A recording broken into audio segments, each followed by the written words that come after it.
Good afternoon, class. John here. We'll get started. I'm going to make some additional comments to some of the things that we started talking about in class. And again, as the title of chapter 16 suggests here, as we move through modern world civilization, we're talking about how the peripheries or the societies and civilizations that existed on the margins of the Industrial Revolution and the classical liberal revolution in thought that was sweeping Europe by the late 18th century and really setting the framework or the foundation for the modern world. This week we're changing our perspective and we're looking at the Industrial Revolution and the leading role that Europe and the West are occupying in the now modern world. But we're looking at it from the perspective of those parts of the world that are not enjoying the success and fruits of the Industrial Revolution. So we're really looking at things from a more frustrated perspective. So we're going to be looking at alternative visions. We're also going to be looking at protest movements this week. And I talked a lot about this in class, so I'll click through these comments that I made in class. Again, note the difference between the core and the periphery. The core is the West, the core is Europe, and the periphery are those regions of the world that are not enjoying to their fullest the fruits of the Industrial Revolution and the fruits of the political and economic reordering that's taking place in the world by the late 18th century. So we talked about these sort of three factors that are true of most all of the alternative visions and protest movements that are being expressed in chapter 16, which we'll be studying this week. And we spent time in class talking about the birth of Wahhabism, which is going to be a really important segment of the Islamic world and Islamic thought. And there's quite a bit of talk, quite a bit of scholarship on the degree to which modern terrorist movements, Islamic extremism, groups like Al-Qaeda, ISIS, the Taliban, so on and so forth. There's some room for disagreement and dialogue on to what degree these terror groups are practicing Wahhabism and to what degree they are misinterpreting what Wahhabi intended 200 years ago. But nonetheless, it makes for a really helpful understanding. If we can understand Wahhabism, we can also understand that the militancy that has engulfed certain small segments of modern-day Muslims, it helps us understand that they're actually historically informed. There's not something in the essence of Islam here, but it's more the interpretation of Islam, and an interpretation that has been important, but really only for the last 200 years or so. And so I want to spend some time talking about that.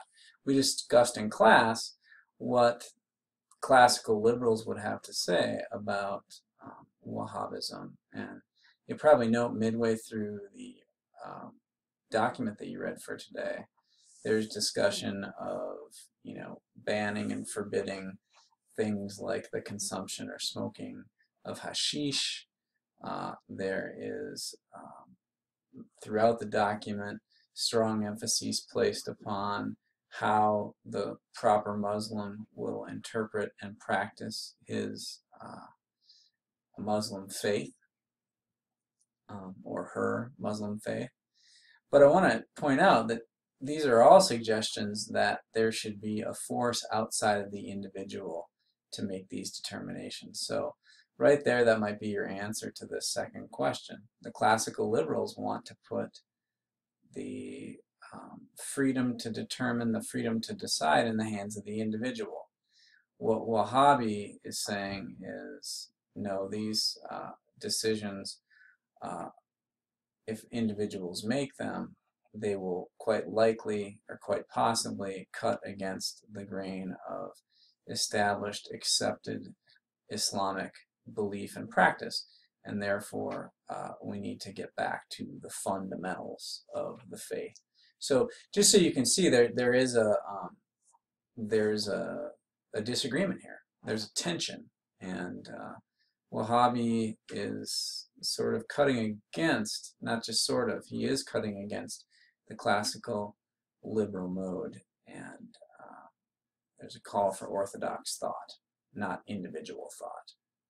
And it's also worth noting that it's at this time that European classical liberal thoughts are being spewed out from the core to the periphery, and we can think of Wahhabism as a response to, and a frustrated response to those realities. So Wahhabism, it's a powerful reformist movement. It is trying to, within the faith of Islam, and let's just pretend for a moment that Wahhabism is strictly an internal dialogue among Muslims. What Wahhabi put forth was concerns that he saw his late 18th century, late 18th century, he dies in the 1790s. Late 18th century Muslims have lost their way. And so he wants to reform them. He wants to put them back on track. We could call this, part of the prophetic tradition. You can think of Wahhabi as a prophet who is trying to call attention to what has gone wrong with Muslims. Now, I don't think Muslims would have considered Wahhabi to be a prophet because Muhammad is thought of as the last and final word. But he is similar to earlier prophets within the prophetic tradition for his calling out what he sees is wrong. Okay, he's from the Najd region, which is the central part of the Arabian Peninsula. I'll show you a map on the next slide. This is worth noting because he is not from the urban part of Saudi Arabia, or I should say from the Arabian Peninsula. On the west side, that's where the major cities of Mecca, Medina, which are really important to the history of Islam. He's more from the rural center, and his name is central because it marks sort of a new day of response by the Muslims of the Arabian Peninsula, the very place that the Islamic faith began under the leadership of Muhammad, the founding prophet of the faith, about 1,000 years earlier. Okay. His specific concerns, his specific frustrations are he's seen modern day Muslims, and I'm saying modern day meaning in the end of the 1700s, have become too comfortable. They've become willing to not follow to the highest degree the example of Muhammad, as demonstrated in the Quran, which is where the revelations that were given to Muhammad are recorded, also in the Hadith, which recalls the specific ways in which Muhammad responded in his daily life to the challenges of living a holy life, an Islamic life, in the midst of a world that sometimes pressured one otherwise. Okay?